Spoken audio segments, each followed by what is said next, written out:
कल्याण डोंबिवलीतील राजकारण पाहून शिसारी आली, हे उद्गार आहेत मनसे प्रमुख राज ठाकरेंचे। बाळासाहेब ठाकरेंच्या जन्मशताब्दी निमित्त षण्मुखानंद हॉलमध्ये पार पडलेल्या कार्यक्रमामध्ये लवचिक राजकारणाची उद्विग्नता राज ठाकरेंनी बोलून दाखवली। कार्यक्रमामध्ये पुन्हा एकदा मनसे अध्यक्ष राज ठाकरे आणि उद्धव ठाकरे एकाच व्यासपीठावर दिसले। यावेळी राज ठाकरेंनी आपल्या भाषणातून बाळासाहेबांच्या आठवणींना उजाळा दिला। तर आता बाळासाहेब असते तर आजची राजकीय परिस्थिती पाहून ते व्यथित झाले असते, अशी खंतही राज यांनी बोलून दाखवली। पाहूया आपल्या भाषणामध्ये राज ठाकरे काय काय म्हणाले। महाराष्ट्राची आणि देशाची जी राजकीय परिस्थिती निर्माण झालेली आहे, म्हणजे गुलामांचा बाजार, आणि हे सगळं महाराष्ट्रामधलं सगळं चित्र पाहिल्यानंतर कुठेही जा तुम्ही,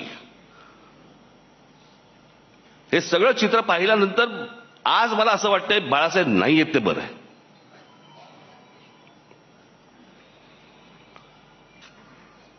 तो माणूस किती व्यथित झाला असता, त्या माणसाला काय त्रास झाला असता की हे सगळं चित्र आज जे महाराष्ट्रामध्ये उभं राहिलेलं दिसतंय समोर, की जसे ते पूर्वी 200-100 वर्षापूर्वी नाही का ते चावडीवरती उभे राहायचे आणि माणसांची लिलाव चालायचे, आज तसे महाराष्ट्रामध्ये लिलाव चालू आहेत। तुमच्या बाहेरच्या सगळ्या जिल्ह्यांमध्ये, कल्याण डोंबिवली असेल, इतर ठिकाणी माझं उद्धव ठाकरे आणि माझं संजय राऊतांशी बोलणं झालं। शिसारी आली, शिसारी।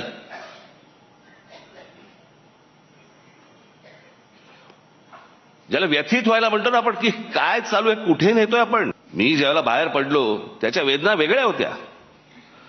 माझ्यासाठी पक्ष सोडणं नव्हतं, माझ्यासाठी घर सोडणं होतं। पण त्या सगळ्या गोष्टीला आता एक 20 वर्षाचा काळ निघून गेलाय। अनेक गोष्टी मलाही उमजल्या, अनेक गोष्टी मला सोडून उद्धवनंही उमजल्या असतील। द्या सोडून ते आता, इथे बाळासाहेब असायला पाहिजे होते।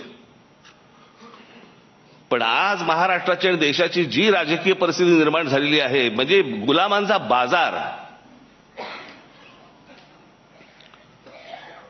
आणि हे सगळं महाराष्ट्रामधलं सगळं चित्र पाहिल्यानंतर कुठेही जा तुम्ही, हे सगळं चित्र पाहिल्यानंतर आज मला असं वाटतंय बाळासाहेब नाही येत ते बरं।